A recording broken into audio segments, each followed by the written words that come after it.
अस्सलाम वालेकुम नाज़रीन, खुसूसी प्रोग्राम मुबाहिसा में आप सभी का इस्तकबाल है। मैं हूं आपका मेज़बान सैयद बाखर।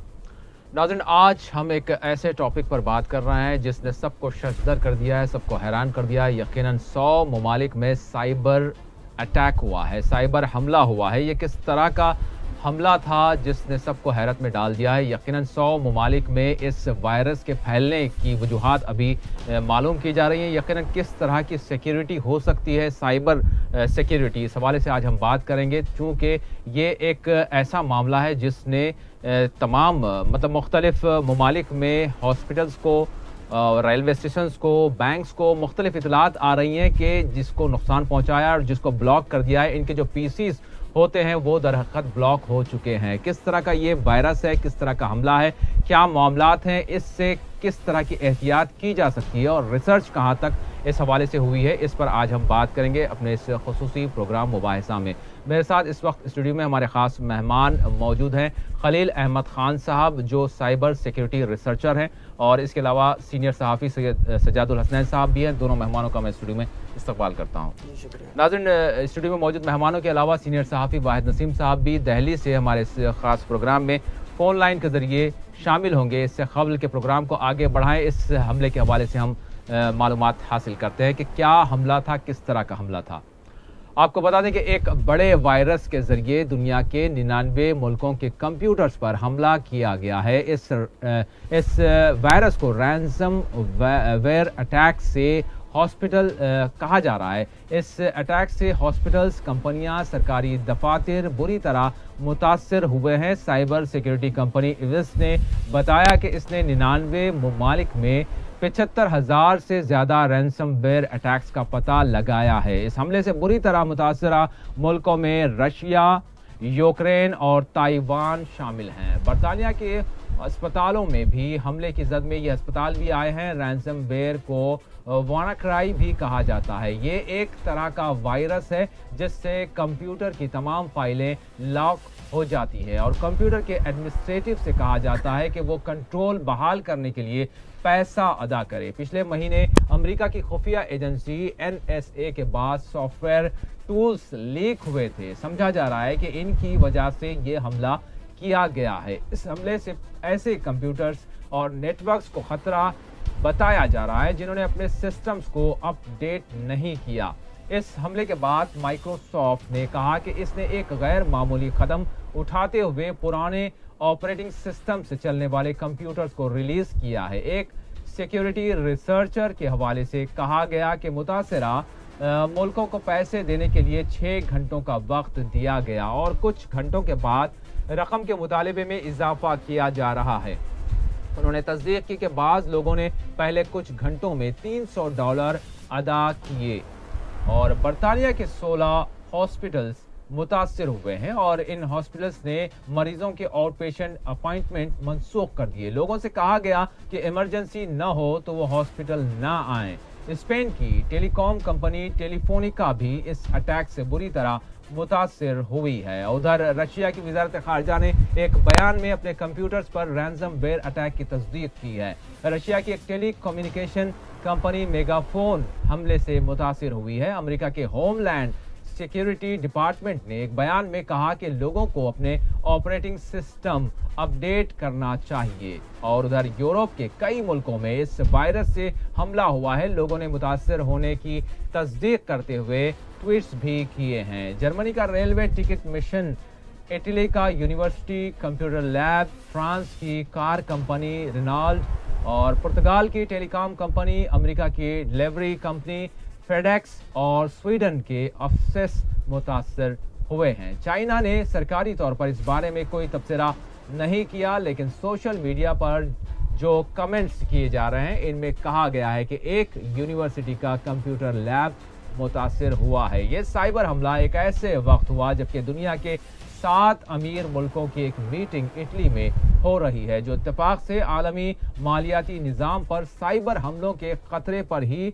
गौर कर रहे हैं। बाज़ एक्सपर्ट्स का कहना है कि माइक्रोसॉफ्ट सिस्टम की कमजोरी का फायदा उठाते हुए ये हमला हुआ है, जिनकी निशानदेही NSA ने की थी। NSA के सॉफ्टवेयर टूल्स को हैकर्स के एक ग्रुप ने सरखा कर लिया था, जिनका नाम शेडो ब्रोकर्स बताया गया है। इस हैकर ग्रुप ने अप्रैल में इसे लीक करते हुए कहा था कि अमेरिकी सदर डोनाल्ड ट्रंप के खिलाफ एहतजाज है। रिसर्चर्स को एक ईमेल मुहिम का भी पता चला है जो 1 घंटे में 5 मिलियन ईमेल्स की रफ्तार से फैल रही है और दुनिया भर के कंप्यूटर्स को मुतासर कर रही है। इधर हमारे मुल्क हिंदुस्तान में भी इस साइबर अटैक से मुतासर हुआ है। कुछ मकामात से इतलात मिली है।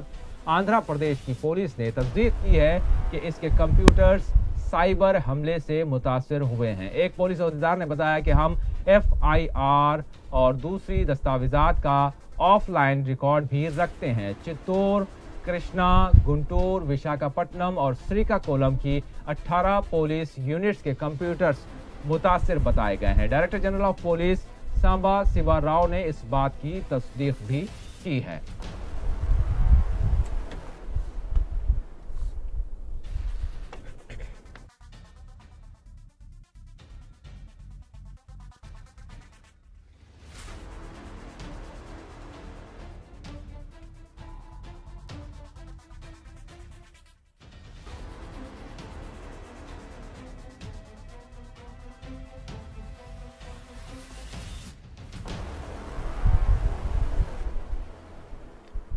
तो नाज़रीन, आगाज़ करते हैं प्रोग्राम का और मैं पहला सवाल करूंगा हमारे आज के खुसूसी मेहमान खलील अहमद ख़ान साहब से। खलील साहब, सबसे पहले मैं चाहूँगा कि हमारे नाज़रीन जान ले ये जो हमला हुआ है जी, दरअसल ये हमला क्या है और किन सिस्टम्स को मतलब निशाना बनाया गया है और किस तरह से किया गया है और तकनीकी तौर पर इसको क्या नाम दिया जा रहा है?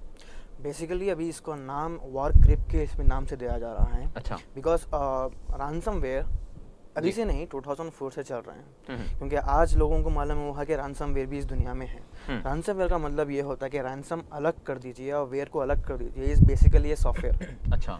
सॉफ्टवेयर के हिसाब से देखा जाए तो हम सॉफ्टवेयर नेट से डाउनलोड करते हैं, कुछ टोरेंट से डाउनलोड करते हैं, कुछ अपने मोबाइल यूज़ करते हैं, अपने मोबाइल में भी सेव करते हैं। Basically it's kind of binary application है।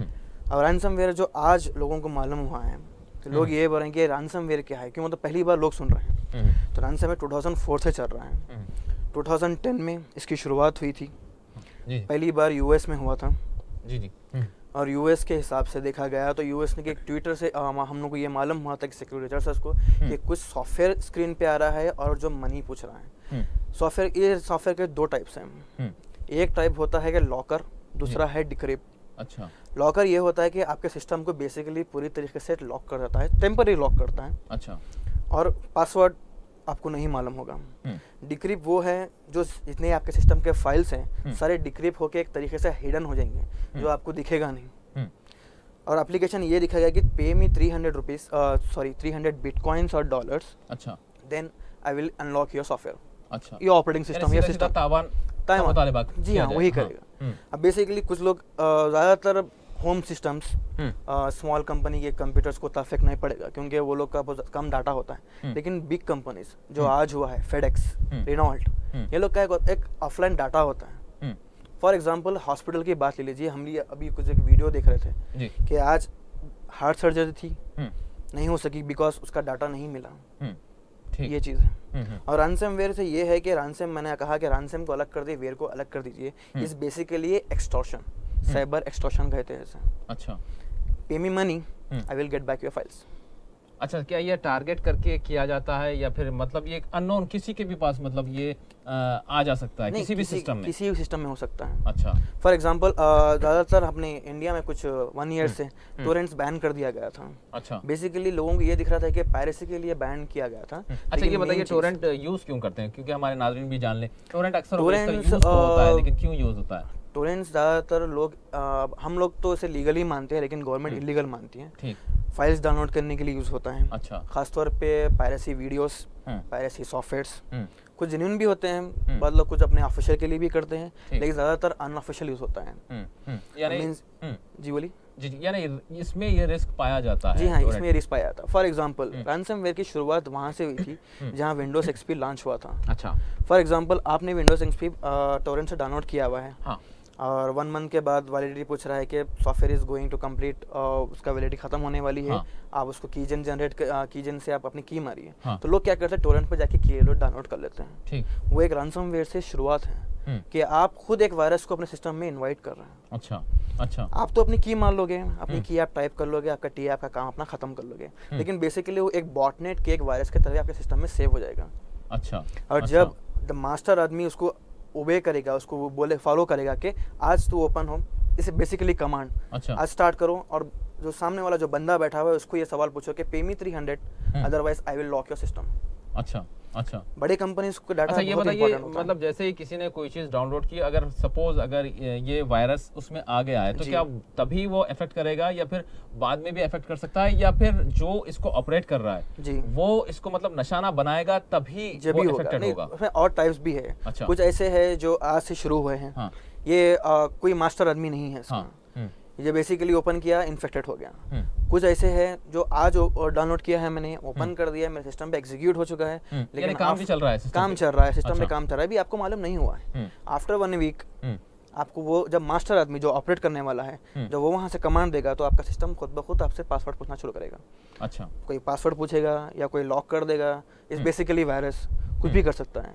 लेकिन बेसिकली अभी फिल वक्त 2 चीज चल रहे हैं, डिक्रिप्ट और लॉकर। अच्छा, जो अभी जो वारक्रिप्ट की जो सुबह कल मेरे ख्याल से आज सुबह से अपने इंडिया में चल रहा है, लेकिन कल सैटरडे नाइट से ही शुरू हो चुका था।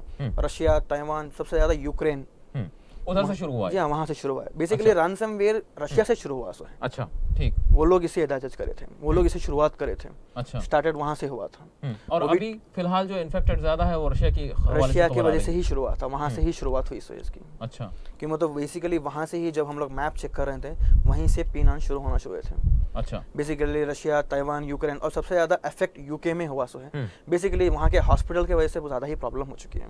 अच्छा, इसकी कुछ किस्में भी होती है, मतलब डिफरेंट टाइप होता है या एक ही किस्म का होता है जो वायरस है? रैनसमवेयर की जो बात हो रही है जी हाँ, 2 टाइप्स के हैं, एक डिक्रिप्टर, एक लॉकर। अच्छा, ये बताइए, मतलब इसको फिर सिक्योरिटी के हवाले से किस कदर क्या मतलब जो सिक्योरिटी रिसर्च है हमारी, इसका मुकाबला करने के लिए पहले से तैयार नहीं थी? जी नहीं, बेसिकली रैनसमवेयर दुनिया को आज मालूम हुआ है।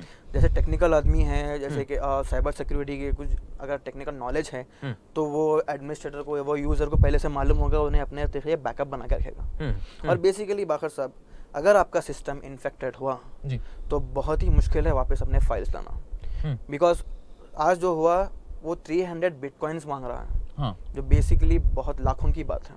जी, अगर इंडियन बिटकॉइन की पता नहीं अभी क्या मतलब अभी वैल्यू जा रही है, 20,000 चल रहा है, अभी 20,000 चल रहा है आज।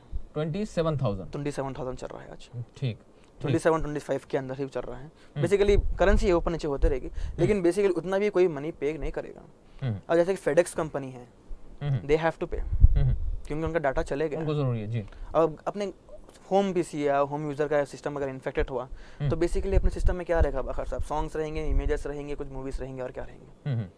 यानी होम सिस्टम या फिर कोई किसी को मतलब कोई उतना कोई डाटा जिसका नहीं होगा, लेकिन जो कंपनियां हैं, जो भी जो बड़ी कंपनियां हैं, वो ज्यादा जो है नुकसान इसका जो है बेयर करेंगी। यहाँ पर सवाल ये है कि जहाँ तक अगर यूरोप की बात करें हम, चीन की तरफ से भी कोई मतलब वजाहत नहीं आई है, चाइना की तरफ से, तो क्या समझते हैं आप इसको बेयर करने के लिए या इस चैलेंज को कबूल करने के लिए हमारा मुल्क कहाँ तक मतलब तैयार है? जी, अब हमारा मुल्क तो अब अपने मुल्क की नहीं, मैं पूरे वर्ल्ड की बात करूंगा, क्योंकि बेसिकली आज सबको मालूम हुआ है, तो यहाँ से लोग अपने अपने सिस्टम सिक्योर करना शुरू करेंगे।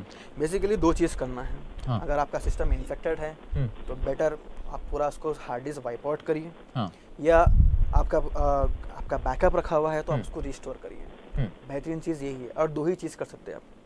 अगर आप तीसरी चीज़ पे या कुछ सोना चाह रहे हैं, फॉर एग्जाम्पल अभी एक 1 आवर की बात है, आज वारक्रिप्ट से कहीं सारे सिस्टम इन्फेक्टेड हुए, कहीं सारे सिस्टम्स लॉक हो चुके हैं, कहीं सारे सिस्टम्स बंद हो चुके हैं हॉस्पिटल से, और आज ही कुछ वेबसाइट्स ऐसे लॉन्च हुए हैं जो ये बता रहे हैं कि हम लोग आपका सिस्टम फिक्स करेंगे, वारक्राइव से जो वारक्रिप्ट जो चल रहा है उससे हम लोग सिस्टम फिक्स करेंगे, हमारा सॉफ्टवेयर डाउनलोड करिए। और यही चीज़ देख के लोग कहीं सारे वो लोग डाउनलोड कर चुके हैं, वो भी एक रैनसमवेयर है। अच्छा, जहाँ तक मोबाइल्स यूज़ करते हैं, मोबाइल से कितने खतरात हैं इस वायरस को लेकर?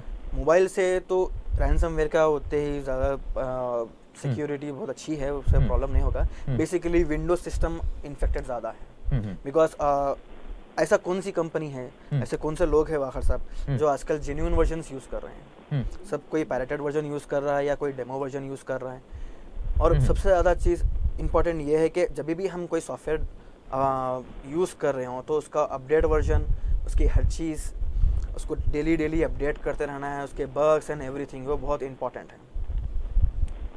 जी। तो यहाँ पर सवाल यही उठता है सर, मैं आपसे जानना चाहूँगा, अगर हम रूस की बात करें तो रूस पर ये इल्ज़ाम हुआ था कि उसने अमेरिका में जो सदारती इंतखाबात हुए थे उसमें इसी तरह की उसने जो है मतलब अपनी एक कोशिश की थी और उसने इंतखाबी अमल में मुदाखलत की थी, जिसके नतीजे में डोनाल्ड ट्रंप की जीत हुई थी। तो क्या मतलब अब हम देख रहे हैं कि रूस ही ज़्यादा मुतासिर हुआ है, तो क्या एक सियासी एतबार से भी कोई ऐसी माफिया या फिर कोई ऐसी सरगर्मी हो सकती है? क्या कहेंगे आप तकनीकी एतबार से हट के?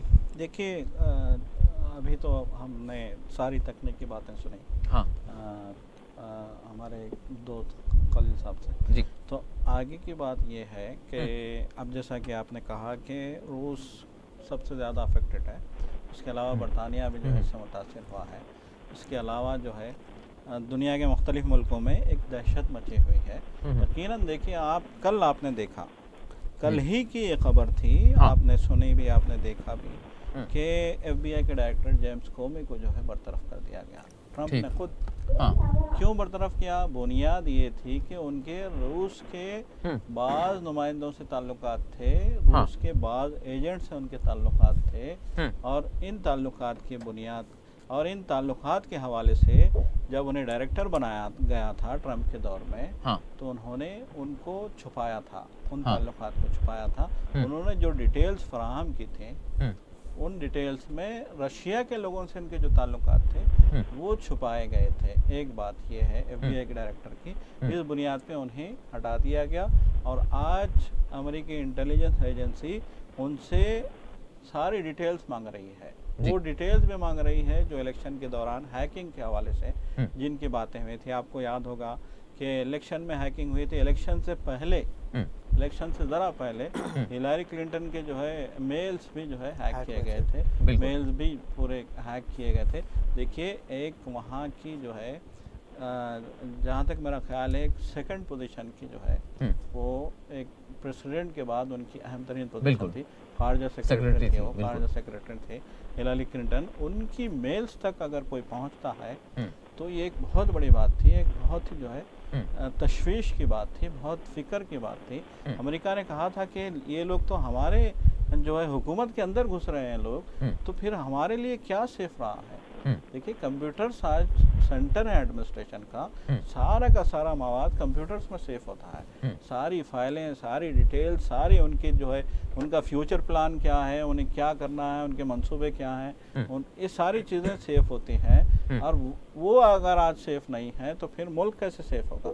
और फिर दूसरी अहम तरीन बात है कि रशिया ने बाद में ये बात मालूम हुई कि रशिया ने जो है अमेरिकी इलेक्शन में मुदाखलत की थी, इंटरफियर किया था उसने, और उसने अमेरिकी इलेक्शन को मुतासिर किया।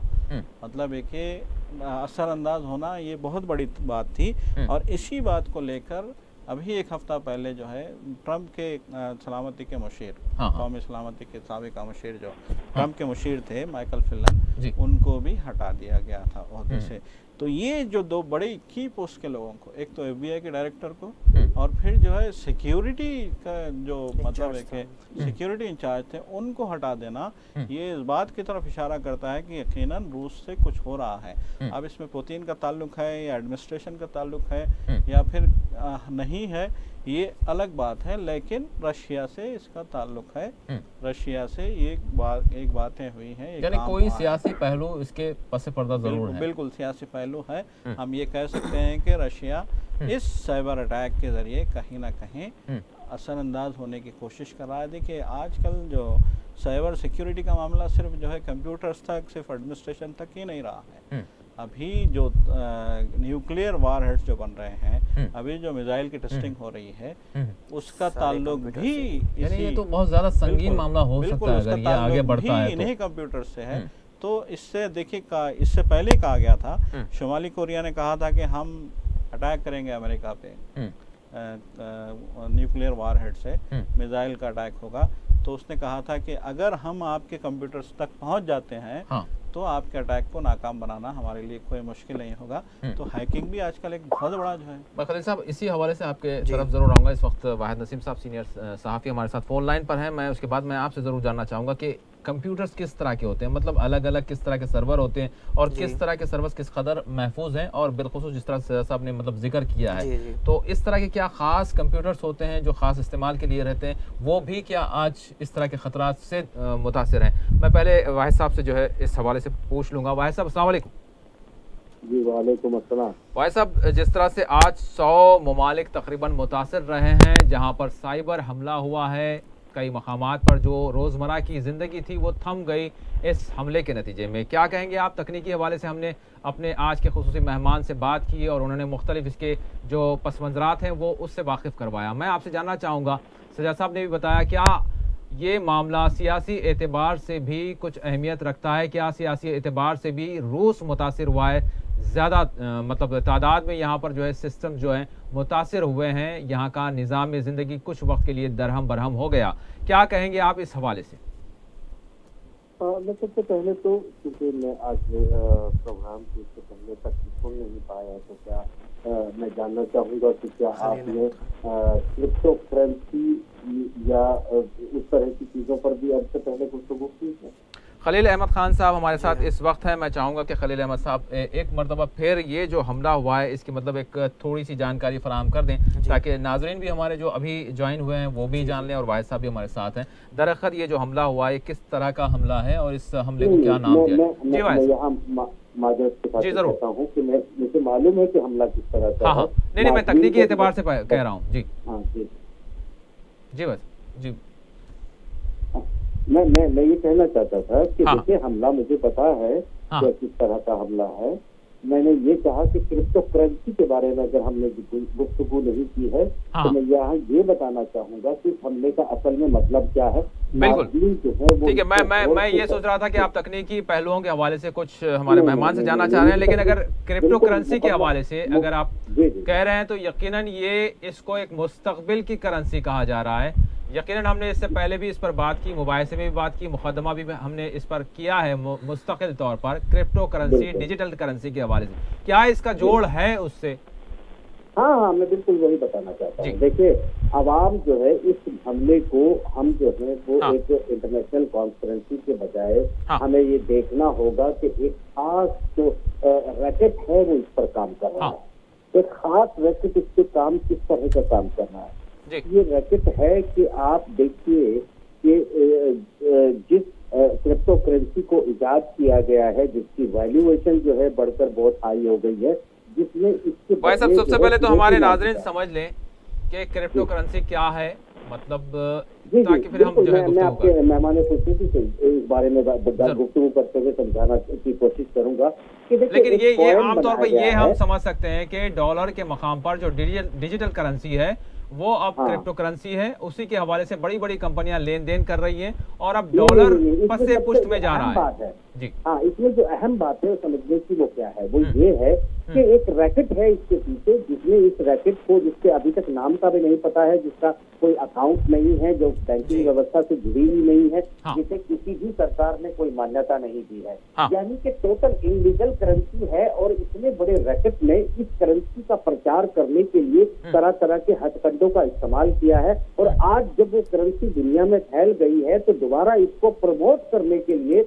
यानी ये हवाला जैसा एक कमिटमेंट होगा कि आप इसको कह सकते हैं कि इसमें डिजिटल के रूप में कुछ भी नहीं है सिवाय आपके कमिटमेंट के।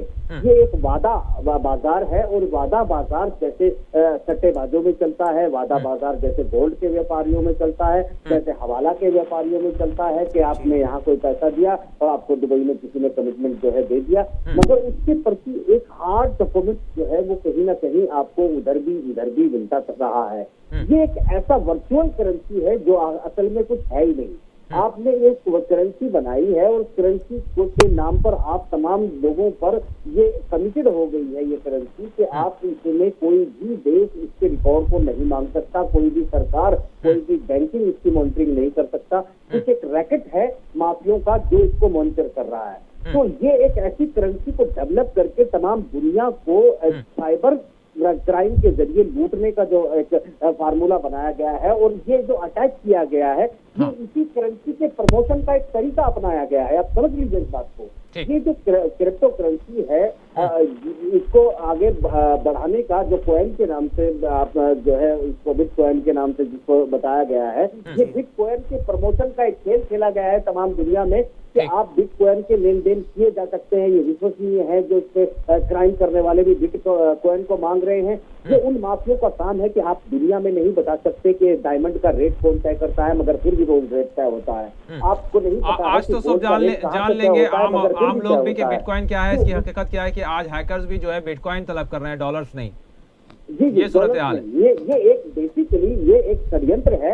और जिस तरह से आज भारत को हमने डिजिटल इंडिया का नारा दिया, कैशलेस इंडिया का नारा दिया, ये उसके लिए बहुत बड़ी चुनौती है। ये षड्यंत्र में फंसाया जा रहा है लोगों को। हिंदुस्तान की आवाम को खास तौर से ये बात पर गौर करने की है कि जिस तरह क्रिप्टो करेंसी मांगी गई है, जिस तरह बिटकॉइन जो है वो आपके कंप्यूटरों को हैक करके मांगा गया है, वो एक रैकेट है। और इस रैकेट से निश्चित रूप से ये बैंकिंग व्यवस्था ही जुड़ी हुई है। इसके पीछे जहां तक मैं समझता हूँ कि आप इसमें मैं बिल्कुल उस सबके दायरे से बाहर इसको नहीं कर सकता। जिन्होंने डॉलर के जरिए तमाम दुनिया पे राज किया है, आज वो तमाम दुनिया पे अपनी करेंसी को बटोरने के लिए इस क्रिप्टो करेंसी का षड्यंत्र जो है वो खेल दिया गया है।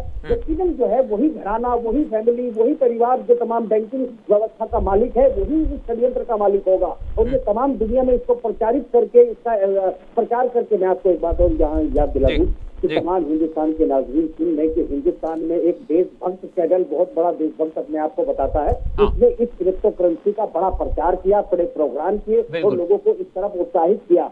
यकीनी तौर पर तो इस हुकूमत को चाहिए था कि उसको पकड़े, गिरफ्तार करे और जेल में फेंक दे, क्योंकि जिस करेंसी के बारे में आपके पास कोई डॉक्यूमेंट नहीं है, हिंदुस्तान जिसको मान्यता नहीं देता है, जो तमाम दुनिया में मान्य नहीं है, आज भारत में एक देशभक्त नाम का धोखेबाज चैनल जो है वो इसकी प्रचार कर रहा है, हिंदुस्तान को दूध की तरफ ले जाया जा रहा है। तो आपके बैंकर जो आज तमाम दुनिया, रूस और तमाम अमेरिका, इंग्लैंड, ये तमाम कंप्यूटरों को हैक कर लिया गया है और उन पर कब्जे कर लिए। आप कहते हो ईवीएम जैसी चीजें हैक नहीं की जा सकती, तो इस देश का उल्लू बना रहे हैं लोग। यकीन भाई साहब जरूर मैं उस तरफ भी हिंदुस्तान की आवाम को कि ये जो डिजिटल और कैशलेस इंडिया की जो षड्यंत्र है ना, ये उन्हीं लोगों का प्लान है, क्योंकि उन्हीं लोगों का चैनल जो है वो इस तरह की करेंसी को प्रमोट कर रहा है हिंदुस्तान में। यानी हिंदुस्तान की आवाम को एक झटके में लुटवा सकते हैं, हिंदुस्तान की आवाम को एक सेकंड में कंगाल बना सकते हैं। हिंदुस्तान में माफियाओं के लिए हथियारों के आदान प्रदान, गोल्ड, ये सब कुछ टैक्सलेस करके पूरी तरह से बड़े बड़े फायदे पहुंचाए जा सकते हैं। इसके पीछे के बहुत बड़े षड्यंत्र को समझने की जरूरत है। और निश्चित रूप से हमको डिजिटल करेंसी के, डिजिटल सिस्टम के साथ साथ हार्ड कॉपी, हार्ड डॉक्यूमेंटेशन पर हिंदुस्तान को हर हाल में रखना है। ये हिंदुस्तानियों को आंदोलन करना चाहिए, क्योंकि हिंदुस्तान को कैशलेस और डिजिटल इंडिया के नाम से धोखा दिया जा रहा है, ताकि इनको कभी भी हैक करके गुलाम बनाया जा सकता है। जबकि आज तमाम दुनिया के प्रमुख बिल्कुल मजबूर। बिल्कुल मैं इस हवाले से हमारे मेहमान खलील अहमद खान साहब से जानना चाहूंगा कि खलील साहब आप क्या कहेंगे, बिटकॉइन और क्रिप्टो करेंसी, मतलब इस तरह के हमलों से ये किस कदर महफूज है, जबकि इसको काफी महफूज बताया जाता है। जिस तरह से वाहिद साहब ने जिक्र किया, बिलखुसूस एक मीडिया हाउस ने इस पर मतलब काफी रिपोर्टें भी चलाई और उन्होंने बताया कि ये जो करेंसी है काफी महफूज है और मतलब इसका कोई मतलब तोड़ नहीं है, ये बिल्कुल महफूज है, ये बताया गया था। और लोगों को मतलब एक तासुर दिया गया था, इत्मीनान दिलाया गया था कि अब आप इस तरीक़ेकार से जो है अपने ट्रांजैक्शंस कर सकते हैं। क्या कहेंगे आप, किस कदर महफूज है? बेसिकली जब बिटकॉइन का जिक्र हुआ था अपने हिंदुस्तान में भी, जब ये बात आई थी, तो जब एक टॉपिक चल रही थी कि वन वर्ल्ड वन करेंसी, इस बारे में हर टॉपिक भी चल रहे थे, हमने भी इस बारे में बात की थी। लेकिन मैं ये कहना चाह रहा हूँ कि बिटकॉइन बेसिकली सिक्योर नहीं है। पहली चीज़, बिटकॉइन के कहीं सारे डिफरेंट करेंसी के अलग अलग तरीके से एक वैल्यू है। फॉर एग्जांपल आप डॉलर्स में देखिए उसकी डॉलर में वैल्यू अलग है, रुपीस में देखिए उसकी वैल्यू अलग है। लेकिन यूज़ करने के हिसाब से अभी हिंदुस्तान में बिटकॉइन को ज़्यादा लोग यूज़ नहीं करते। बेसिकली हम आजकल तो कैशलेस ट्रांजेक्शन जो चल रहा है, बेसिकली लोग पेटीएम और ऐसे जो ऐप्स आ चुके हैं जो वो लोग यूज़ कर रहे हैं। लेकिन बिटकॉइन के तरीके जो क्रिप्ट करेंसी बोलते हैं, जो क्रिप्टो करेंसी हम लोग जो नाम दे रहे हैं, वो बेसिकली सिक्योर नहीं है। आज मेरे अकाउंट में आज 10 बिटकॉइन्स है, कल का मुझे पता नहीं। ये बेसिकली मैं यहाँ एक बात और क्या जोड़ना चाहूँगा, सिक्योर है कि नहीं है ये मसला बिल्कुल अलग है। इससे ज्यादा अहम बात ये है कि इस करेंसी को कोई वर्ल्ड वाइड मान्यता ही नहीं है। ना किसी बैंक ने इसको अप्रूव किया है, ना किसी देश ने इसको करेंसी माना है। एक रैकेट है जो इसको चला रहा है, और इस रैकेट में बड़े बड़े जो आज जिसको हम बैंक गारंटी के तौर पर विदेशों में पेमेंट करते थे, कंपनियां पेमेंट करती थी, सेंटर्स जो है बैंक गारंटी के जरिए जो है वो आप जो इंटरनेशनल बिजनेस होता था उस फौरी को बदलने के लिए इस क्रिप्टो करेंसी के तौर पे चल दिया। यानी हिंदुस्तान में किसके पास कितने बिटकॉइन थे और कितनी क्रिप्टो करेंसी थी जो कि बिल्कुल किसी को पता तक नहीं चलती है। ये क्रिप्टो करेंसी आपने किसी भी देश को आपने उसके लिए क्या खरीदा, हिंदुस्तान में उसमें आपने क्या मंगाया और किसी दूसरे देश को वो क्रिप्टो करेंसी दे दी, तो यानी वो तमाम जो है वो एक स्मगलिंग का बड़ा एक स्रोत बना दिया गया है, जो कि टोटली वादा बाजार है। वो एक ऐसी करेंसी है जिस करेंसी में कोई ना कोई इस तरह का आगे चल के कानून बनाने का प्रावधान किया जाएगा कि आप इसको करेंसी मान लें, ताकि इस करेंसी में कोई देश जो है, चाहे आप ब्लैकमेलिंग के जरिए लें, चाहे लूट के लें, स्मगलिंग के जरिए लें, मगर आपको इसके पैसे के बदले में आपको अपना कमिटमेंट पूरा करना पड़ेगा। तो ऐसी सूरत हाल में तमाम वर्ल्ड को अपना गुलाम बनाने की कोशिश की जा रही है। ये एक ऐसे रैकेट की साजिश है जो तमाम दुनिया को प्रमोट कर रहा है डिजिटल की तरफ। बेसिकली ये बिल्कुल एक अनसिक्योर सिस्टम है जो आपकी करोड़ों की, अरबों की या जिंदगी भर की तमाम मेहनत को पल भर में लूटा जा सकता है। ये ऐसी तरफ ले जाना लोगों को कि आपको आप अपनी चीजों को ना महफूज रख सकते हैं, ना आपके हाथ में है, ना सर्वर है आपके पास, और आप जो है ये 2-3 दुनिया में ऐसी जगहें हैं जहाँ से सर्वर ऑपरेट होते हैं, जो तमाम इन सर्वरों की भी मजबूरी क्या है कि चाहे वो चाइना में अपने तरीके से अपने हवाले से जानना चाहूंगा खलील साहब से। खलील साहब, आप क्या कहेंगे, मतलब ये जो अटैकर्स हैं, ये हमला करने वाले हैं, क्या ये इंडिविजुअल है या इनका ग्रुप है या एक बहुत बड़ा मतलब माफिया है? कहाँ से ये लोग मतलब ऑपरेट करते हैं, सारी अपनी सरगर्मियां अंजाम देते हैं, और फिर कौन सा मतलब मुल्क है या खित्ता है जो ज्यादा मतलब इस तरह की वहाँ से सरगर्मियां होती हैं? पहली चीज जनाब, मैं अपना सवाल बीच में जोड़ देता हूँ। जी जरूर। मैं एक्सपर्ट साहब से गुजारिश करूंगा मेरा सवाल भी सुनिए। हाँ। मेरा सवाल बीच में ये है कि ये जो इस वक्त जिस चीज से हैक किया गया है, उस सॉफ्टवेयर को डेवलप किया था अमेरिकन जो खुफिया एजेंसी है उसने, और इसको यूज किया था जिसके दलाइल मौजूद हैं। उसके बाद ये सॉफ्टवेयर लीक हुआ और बाहर आया। उसके बाद जिस ऑपरेटिंग सिस्टम पे इसने अटैक किया है विंडो 2000 या विंडो एक्सपी, वो विंडो 2000 के रिपेयर और उसके अपडेशन को बाकायदा बिल गेट्स की कंपनी और अमेरिकन की कंपनी बंद कर चुकी है। इस सिस्टम को खत्म करना चाहती है कि न रहे, और जो इनका नया सिस्टम है वो खरीदा जाए। तो साफ तौर पर पता चलता है कि किस देश की इसमें साजिश है, कौन सा देश दुनिया को गुलाम बनाना चाहता है। अब आप इसमें और क्या कहना चाहते हो, बताइए। जी वही है बात। लेकिन जो मेन है, जो विंडोज़ एक्सपी आपने जिक्र किया है, विंडोज़ एक्सपी ये आउटडेटेड वर्जन से है, क्यों तो एक्सपी ने माइक्रोसॉफ्ट ने पहले ही इसका सपोर्ट बंद कर चुका था, बहुत ही 1 साल पहले ही। और जो ज़्यादातर जो ऑपरेटिंग सिस्टम जो इन्फेक्टेड हुए हैं वो सिर्फ एक्सपी ही नहीं, विंडोज़ 7 भी हुए हैं, और विंडोज़ 7 का एक नया वर्जन भी हुआ है। बेसिकली आपने ओपन किया वायरस और आप इन्फेक्टेड हो गए। ये एक टॉपिक आ चुकी है आज। और बेसिकली ये आ रहा है कहाँ से? फॉर एग्जांपल ये ईमेल से आ रहा है। फॉर एग्जांपल बाखर साहब, आप हम लोग एयरटेल पोस्टपेड यूज़ करते हैं, और आजकल फिशिंग बहुत ज़्यादा चल रही है इंटरनेट पे। वेबसाइट जो एयरटेल की है वो दिखती नहीं। मैं एक कंपनी का नाम लेना चाह रहा है, कोई एक जिक्र करना चाह रहा हूँ, एक कंपनी है। वेबसाइट हम लॉगिन करें, हमारा वो ईमेल आता है, हर मंथ आता है, अटैच फाइल के साथ आता है, और मैं ओपन किया, ठीक है, वो एक रूटीन बन जाता है। लेकिन कोई एक अलग वही नाम से कोई एक ईमेल आ रहा है जो PDF या .exe में आ रहा है, और मैंने ओपन किया, मैं इन्फेक्टेड हो गया। तो आप बेसिकली कंपनी को तो आप उसको जिम्मेदार नहीं मानेंगे ना इस बारे में। तो वही है। तो आज जो हुआ है, जो वार क्रिप, जो डब्ल्यू क्रिप भी बोल रहे हैं सुबह से, वार क्राई, कुछ लोग उसका नाम डब्ल्यू क्राई भी दिए हैं। बेसिकली ये एक रैनसमवेयर है जो पहले से ही चल रहा था, और लेकिन स्प्रेड नहीं हो रहा था। लास्ट मंथ बैक नासा का एक NSA का एक टूल पब्लिकली लीक हो चुका है, जो शैडो ग्रुप ने जो लीक किया है, वो ग्रुप से ये स्प्रेड होना बहुत जल्दी हुआ है। बेसिकली SMP बल्कि एक जो बग था विंडोज़ में, उसको यूज़ करते हुए नेटवर्क पे उसको जल्द से जल्द स्प्रेड होने की एक ताकत मिल चुकी है। फॉर एग्जांपल मैंने अपना मोबाइल इन्फेक्टेड किया है, मैं एक ही सर्वर पे हम लोग कनेक्टेड है वाईफाई के तरीके से। मेरा कनेक्ट हुआ, आपका इन्फेक्ट हुआ, सजाद भाई का इन्फेक्ट हुआ, नसीम साहब का इन्फेक्ट हुआ। हाँ। ये एक ही बढ़ते जाएगा, जितने भी आपके नेटवर्क में है पूरा वैसे ही बढ़ता जाएगा। तो बेसिकली आप ऐसी कोई चीज़ डाउनलोड मत करिए जो आपको कुछ अलग दिखे। और बेसिकली नसीम साहब ने कहा कि एक रैकेट चल रहा है।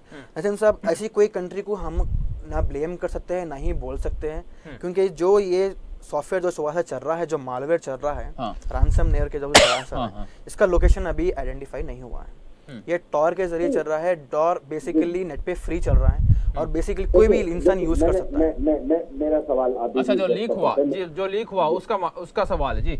हाँ, मैंने यही कहा, लीक हुआ, कहाँ से लीक हुआ? अमेरिका से लीक हुआ। जी हाँ। सॉफ्टवेयर को डेवलप किसने किया? अमेरिका ने किया।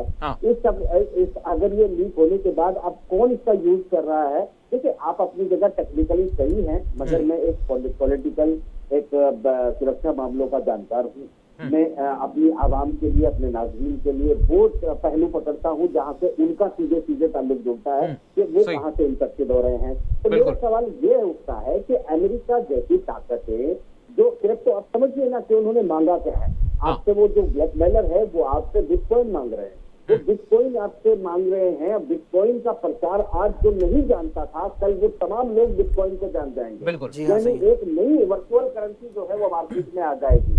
और आज उसका जो या 4 या 6 रुपए से जिसकी जो वैल्यूएशन शुरू हुई थी, जो आज 45,000 पे पहुंच गई है, वो वैल्यूएशन कहाँ से क्यों पहुंच गई है और किस जगह पर इसका यूज किया जा रहा है, और तो हम डिजिटल की तरफ जाए। मेरा मतलब आप समझिए कि मैं कहना चाहता हूँ कि ये एक ऐसा रैकेट है कि दुनिया को बेवकूफ बनाने का काम कर रहे हैं।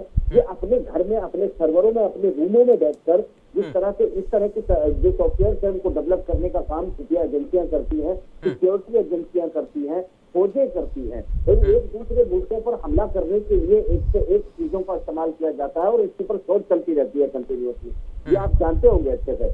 और ये जब लिखित होकर बाहर आती है, जैसे चीजें हैक होती हैं, मुतासिर होती हैं, तो हम जो है मिनिमम इस चीज को, यानी डिजिटल की तरफ न जाके, मेरा मुतालबा सिर्फ ये है कि हम लोग बहुत अपने आप को डिजिटली जितना हम यूज कर सकते हैं वो करें। उसके बाद हम, चाहे वो करेंसी हो या फिर वो दूसरे डॉक्यूमेंटेशन हो, उसको हार्ड कॉपी के रूप में रखें। वरना आप किस दिन इसके गुलाम होंगे आपको पता तक नहीं चलेगा।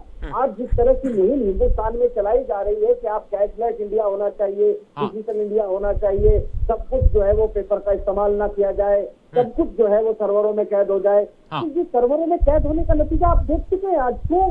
उन्होंने अभी से चुनिंदा लोगों को कैद किया है। आप कैसे मना कर सकते हैं कि कोई ऐसी तकनीक का इजाद किया जाए जिससे तमाम दुनिया के कंप्यूटर को जो है निकाला जाए और डाटा को डिलीट कर दिया जाए।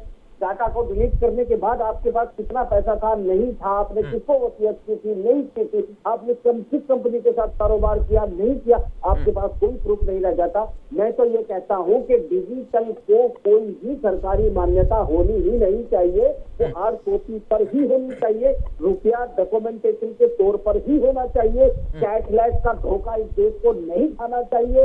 ये सिर्फ फ्रॉड जो डिजिटल के नाम पे हो रहा है, धोखेबाजी से, और इन धोखेबाजों के रैकेटों से बचना चाहिए। सर साहब, जहाँ तक जिस तरह से एक इजलास हुआ था G7 का, उसी के दौरान ये मतलब हमला हुआ, उसके बाद फिर उन्होंने बाकायदा अपनी जो करारदाद थी उसमें तब्दीली लाई, और मतलब ये इसका किस तरह से जोड़ हो सकता है एंड उसी मौके पर जिस वक्त एक तरफ जो है इजलास चल रहा है और एक तरफ जो है इस तरह का हमला होता है और फिर उसका जिक्र सामने आता है, तो इसका क्या ताल्लुक हो सकता है? देखिए, यकीनन सोचने वाली बात यही है कि G7 की मीटिंग जारी थी। हाँ। इटली के शहर बारी में ये मीटिंग हो रही थी, और इस मीटिंग के दौरान में अचानक ये जो है साइबर हमला होता है, हम जिसको रैंसमवेयर के नाम से भी जान रहे हैं। हाँ। उस हमले के फौरी बाद जो करारदाद पहले से जो बनी हुई थी, जो इस मीटिंग के बाद जारी होनी थी, फिर उसके पेपर्स वापस मंगवाए जाते हैं, फिर उसमें जो है इंक्लूड किया जाता है। अच्छा। इस मामले को, रैंसमवेयर के मामले को या हैकिंग के मामले को फिर इंक्लूड किया जाता है, और कहा जाता है कि आज के दौर में दहशतगर्दी से बड़ा खतरा इकोनॉमी के लिए, वर्ल्ड इकोनॉमी के लिए दहशतगर्दी से बड़ा खतरा तो ये है। ये सबसे बड़ी दहशतगर्दी है, साइबर अटैक जो है, ये तो सबसे बड़ी दहशतगर्दी है। ये तो हमें जो है गरीब कर देगा। देखिए, Canada, America, Italy, France, Germany और ये ममालिक जो है तरक्की याफ्ता ममालिक हैं ये, बिल्कुल तरक्की याफ्ता और सबसे रिच कंट्रीज कहे जाते हैं, G7 के मेंबर्स हैं। इनकी मीटिंग हो रही थी इकोनॉमी को जो है एक बूस्ट देने के लिए, वर्ल्ड में जो जिस तरह की सिचुएशन है उसको संभालने के लिए। हाँ। और इनके साथ कौन थे? फाइनेंस मिनिस्टर के साथ बैंकर्स भी थे, बैंकर्स भी बड़े बड़े वर्ल्ड के बड़े बड़े बैंकर्स भी इस मीटिंग में थे। अचानक यहाँ एक इस तरह का अटैक होता है तो बैंकर्स के लिए ये तो खौफ की बात है। देखिए आज जैसा कि वाहिद नसीम साहब कह रहे हैं कि सारा कुछ जो है डिजिटल हो गया, सारा कुछ इंटरनेट के थ्रू आ रहा है, ई बैंकिंग जो है अब कॉमन होती जा रही है धीरे धीरे धीरे, अब सारा कुछ ई बैंकिंग के जरिए होने लगा है।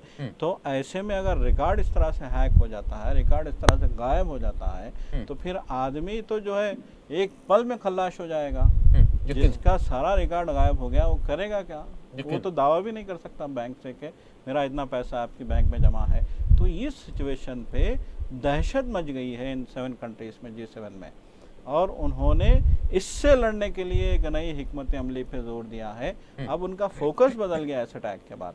तो यकीनन ये भी एक सोचने वाली बात है कि ये फोकस क्यों जो है बदला है। और फिर अभी वाहिद नसीम साहब कह रहे थे कि इंडिया क्यों जोर दे रहा है जी कैशलेस होने के लिए। नोटबंदी कर दी गई अचानक, जो है 500 और 1000 के नोट बंद कर दिए गए। पहले तो ये कहा गया, देखिए कितनी बातें आई हैं नोटबंदी के दौरान, आप देखिए। इससे तो लगता है कि इंडिया भी कहीं साजिश में शामिल है, या इंडिया की हुकूमत कहीं इस तरह की जो है गैर महसूस तौर पे ये लपेट में तो नहीं आ रही है। इस तरह के सवाल तो पैदा होंगे। आप देखिए कहा यह गया पहले कि बड़ी नोट हम बंद कर रहे हैं, अब उससे बड़ी नोट आज मार्केट में घूम रही है। फिर कहा यह गया कि हमने इस नोटबंदी के जरिए करप्शन को कंट्रोल करने की बात की है, लेकिन वो भी हो नहीं पाया। ब्लैक मनी पे कंट्रोल की बात की गई, लेकिन वो भी नहीं पाया, वो भी हो नहीं पाया। देखिए जब इंडिया में नोटबंदी हुई थी, 50 दिनों तक जब लोग लाइन में लगे थे, जब बैंकों में कैश नहीं था, आज भी हम देख रहे हैं कि एटीएम में कैश नहीं है, आज भी लोग परेशान हैं, एटीएम खाली हैं कैश से। और बार बार इंसिस्ट किया जा रहा है, लोगों से कहा जा रहा है, फाइनेंस मिनिस्टर के बार बार ये बयान आते हैं कि हमें कैशलेस इंडिया की तरफ बढ़ना है, हमें कैशलेस होना है। तो ये क्यों किया जा रहा है? और इस सारे जो है कार्रवाई के दौरान में सिर्फ एक मुल्क था दुनिया का जिसने इस बात की सपोर्ट की थी, वो था अमेरिका। अमेरिका ने कहा था कि इंडिया ने बहुत अच्छा काम किया है और इंडिया को कैशलेस होना चाहिए। देखिए सारी दुनिया जानती है कि आज इंडिया एक बहुत बड़ी इकोनॉमी है, आज इंडिया एक बहुत बड़ी मार्केट है। के साथ बीच में आ रहा हूँ। तो यहाँ जबकि अमेरिका ने तब तारीफ की थी जबकि वो तमाम दुनिया में अपने डॉलर नुमा डॉक्यूमेंट को चलाने के लिए तमाम लड़ाइयाँ लड़ता है, मजबूर करता है, युद्ध करता है कि उनके डॉलर को मार्केट से गायब न किया जाए। तो मार्केट से जब डॉलर के पैर उखड़ रहे हैं, ऐसे में एक क्रिप्टो करेंसी का बाजार में उभर आना और वो भी जो है रिकॉर्ड से पोशीदा होना और अचानक उसकी डिमांड को इतने हाई लेवल पर पहुंचा देना, ये एक बड़े रैकेट का गेम है। मैं कहता हूं कि हमें बुद्धिजीवियों को इसका विरोध करना चाहिए, हमें इससे जंतर मंतर पे धरना देना चाहिए, हमें कैशलेस जैसी चीजों से और हमें ये डिजिटल से बचना चाहिए। जी खलील साहब, मैं आपसे जानना चाहूँगा कि अक्सर और बेशतर हम सुनते हैं कि फलानी वेबसाइट को जो है मतलब हैक कर लिया गया है और ये साइट जो है बंद हो गई है, हैकर्स ने ये हमला किया है। साइबर हमले दरअसल मतलब किस तरह के होते हैं? अब जबकि ये सुनने में आ रहा है कि पीसीज को बाद अब जो है अंडर कंट्रोल कर लिया गया, ब्लॉक कर दिया गया, तो मतलब ये किस तरह के हमले होते हैं और कितने किस्म के होते हैं? बेसिकली अगर मैं शुरुआत करूँगा तो बहुत ज़्यादा टाइम हो जाएगा, तो मैं शॉर्ट फॉर्म में बोलूँगा जी ज़रूर कि बग्स, वल्नरेबिलिटीज, एक्सप्लॉइट आजकल मार्केट में ज़्यादा हो चुके हैं। कि मतलब जब मैंने अपने करियर की शुरुआत की थी, जब इंडिया में बहुत ही कम साइबर सिक्योरिटी के लोग थे और बहुत ही साइबर सिक्योरिटी के वेबसाइट्स थे, आई एम टॉकिंग अबाउट 2006, और आज इतने सालों के बाद हर कंपनी में अपना अपना खुद का एक सिक्योरिटी इंचार्ज है।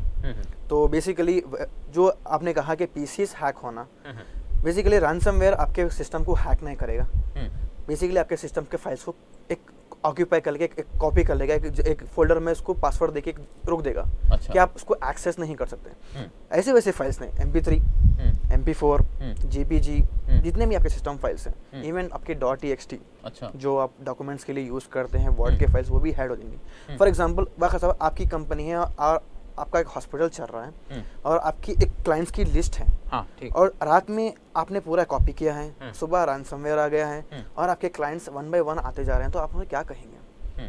ठीक है, और आप जो वेबसाइट हैक होने की बात की है, तो मैं लोगों को ये बोलना चाह रहा हूँ कि आजकल वेबसाइट्स तो बहुत आम चीज़ हो चुकी है। बहुत सारे लोग अपने अपने खुद के डेवलपर्स है, नई नई वेबसाइट लॉन्च हो रही है, लेकिन जो ऑनलाइन ट्रांसैक्शन होता है, फॉर एग्जांपल एक ई-कॉमर्स वेबसाइट आई, हमने परचेज किया, हमने कुछ फ़ोन मंगाया, कुछ मंगाया, लेकिन आप ये नहीं देख रहे हैं कि वो वेबसाइट जेन्युइन है, आप ये नहीं देख रहे हैं कि वो वेबसाइट एक सिक्योर्ड है, आपका जो ईमेल एड्रेस आपको जो फॉरवर्ड कर रहे हैं वो वेबसाइट आप उसका एक इंक्रिप्ट करके अपने सर्वर में रखेगी ना, वो नहीं दिख रहा। लोगों को, पब्लिक को नहीं पता। मैं ये बोलना चाह रहा हूँ कि अगर एक वेबसाइट एक नॉर्मल दिख रही है आपको और उसका जो वर्जन है, अब मैं बेसिकली पब्लिक लैंग्वेज में बोलता हूँ कि HTTPS बोलते हैं हम लोग। जी बिल्कुल, हमारी लैंग्वेज में SSL वर्जन या इनक्रिप्टेड वर्जन होगा, लेकिन पब्लिक की लैंग्वेज में HTTPS बोलते हैं। अगर वो वेबसाइट HTTPS है, आप बेशक आप अपना ट्रांसलेशन कर सकते हैं। अगर नहीं वो नॉर्मल है, आप मत करिए। ठीक, मैं बेसिकली बोलना चाह रहा हूँ कि मत करिए, क्योंकि बहुत सारे केसेस अभी हो चुके हैं।